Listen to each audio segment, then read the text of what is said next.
비밀 지킬 거예요. 뭐 있어요? 뭐가 있는지는 알아봐야죠. 누나! 아무래도 고나은님 실종되신 것 같아요. 이모 실종 아닌 건 맞지?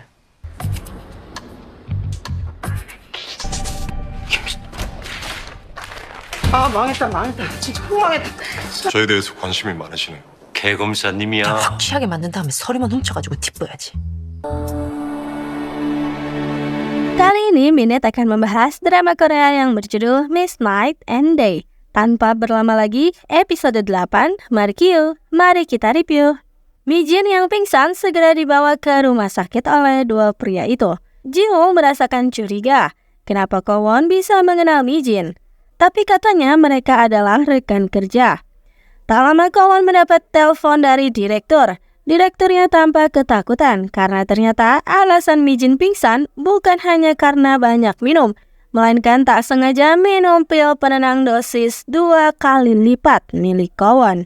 Jadi Mijin itu saat ini sedang tertidur.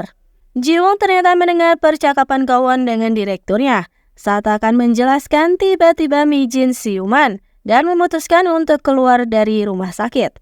Meskipun masih sedikit lemah, Mijin meminta penjelasan pada Kwon atas ucapannya tadi sore. Dan akhirnya terkuak. Kwon selama ini terus mengawasinya. Mobil putih yang mencurigakan itu pun ternyata milik Kwon. Dan dengan mata kepalanya sendiri, Kwon melihat perubahan Mijin menjadi Imsun Ajwa di pagi hari. Tapi meskipun sudah tahu, Kwon akan tetap menjaga rahasianya. Percayalah. Mijin dibawa pulang ke rumah oleh Gayong dan tiba-tiba suasana mendadak haru karena Mijin terlihat kesakitan. Jadi apakah ia akan terus menua dan tiada? Begitu katanya yang membuat Gayong ikut bersedih. Esok harinya lagi-lagi Imsun melihat seorang gadis yang sedang berdemo sendiri di depan kantor kejaksaan. Imsun begitu penasaran hingga dipanggil Ji-woo pun ia tak sadar. Bak senjata makan tuan, setelah beralasan sakit tempo hari, Ji-woo kini memperlakukan Imsun sebagai orang tua penyakitan. Sebelumnya di ruangan, Imsun mengajukan diri untuk menyelidiki pegawai lansia yang baru alias Direktur Baek. Karena sepertinya dugaan Ji-woo mulai mengerucut pada lansia itu. Imsun sedang kesal sendiri, tapi tiba-tiba Kwon datang malah memanggilnya Nuna dengan sangat keras. Imsun pun segera berlari, tapi Kwon terus mengejarnya.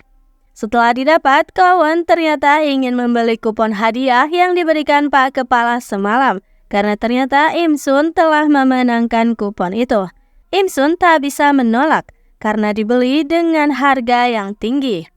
Pak Ju lanjut mencari informasi tentang Direktur Baek, tapi setelah ditanya ke sana kemari, disimpulkan jika Direktur Baek itu baik hati. Semua orang senang padanya, yang rendah hati dan suka menolong orang sebagai seorang dokter. Kembali ke Kwon. Kwon segera mendatangi Pak Kepala, dan permintaannya adalah ingin menjadi sekretaris pribadi Pak Kepala. Kwon terus memaksa hingga Pak Kepala pun tak bisa menolak.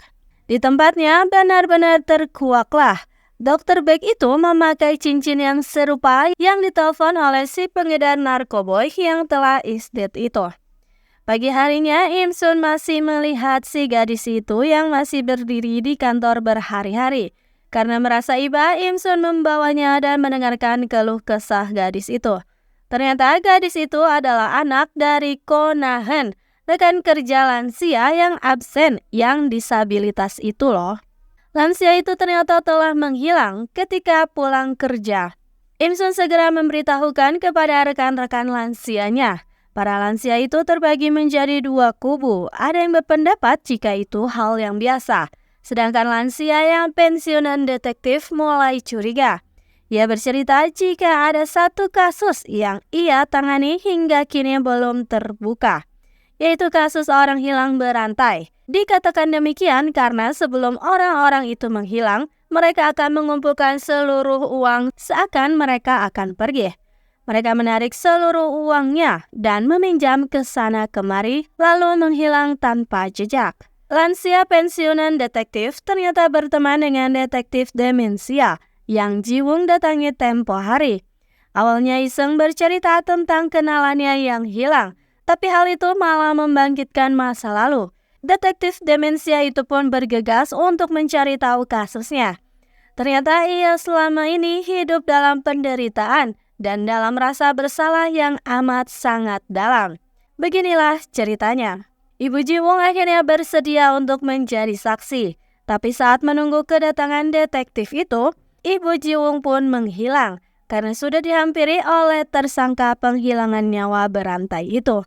Hingga akhirnya Ibu Jiwung pun ditemukan sudah tiada. Im Sun merasakan hal janggal. Ia bisa merasakan aura dari Direktur Beck yang tak biasa. Dan saking penasarannya, Mi Jin membuka luka lama. Ia bertanya pada ibu tentang gerak-gerik sebelum Bibi menghilang dulu. Bibi Im Sun itu pasti lari dari rumah kan? Bukan orang hilang kan? Ibu pun menerangkan jika adiknya Im Sun tak mungkin menghamburkan uang. Ibu juga sudah mencari Im Sun kemana-mana. Tapi kata Pak Polisi, tak mungkin wanita itu menghilang. Pasti hanya melarikan diri.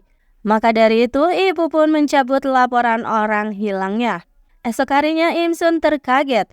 Kupon yang sudah dibeli mahal-mahal oleh Kwon dipakai olehnya hanya untuk menjadi sekretaris Pak Kepala. Sesuai dengan janji Kwon pada Im Sun. Padahal Im Sun tak tahu janji macam apa itu. Jiwung dan Pak Ju serius membahas tentang kematian si pengedar narkoboy. Disimpulkan jika bisa saja dengan keadaan yang kacau balau itu, sang dokter salah menyuntikkan obat. Apapun bisa terjadi saat situasi genting itu. Ternyata jendela ruangan Kwon berhadapan langsung dengan jendela ruangan Im Sun. Ia bisa melihat Im Sun dari sana. Kwon sungguh so sweet sambil tersenyum manis. Ia berjanji akan melindungi Im Sun Nuna. Im Sun penasaran dengan dokumen yang diberikan seorang detektif untuk Jiwung. Ia pun mengintipnya yang ternyata berisi kasus daftar orang hilang berantai. Mi Jin melihat ada nama bibinya di sana. Sungguh gawat. Tamat sudah jika Jiwung tahu jika identitas Im Sun sudah dicuri oleh Mi Jin. Saat hendak pulang, Jiwung berpapasan dengan Direktur Beck. Tapi Direktur Beck tahu betul kebiasaan Jiwung. Kenapa dia tampak begitu tertarik dengan Jiwung? Mencurigakan. Pak Ju menyusuri sebuah gedung tapi malah bertemu dengan Jiwung. Kenapa Pak Ju ada di sana? Ternyata tadi Pak Ju menemui informannya. Pria itu bergidik ngeri karena setelah ditelusuri, Direktur Beck itu terlihat baik hanya dari luar. Tapi nyatanya ia menemukan jika Direktur Beck pernah dituduh menghilangkan nyawa istrinya yang telah berselingkuh dan mengakibatkan dirinya jatuh miskin. Bahkan hingga kini motel tempat istrinya meregang nyawa menjadi ikut bangkrut meskipun sudah berganti nama menjadi Dogaville. Jiung bingung juga karena melihat Pak Ju ada di tempat tinggalnya.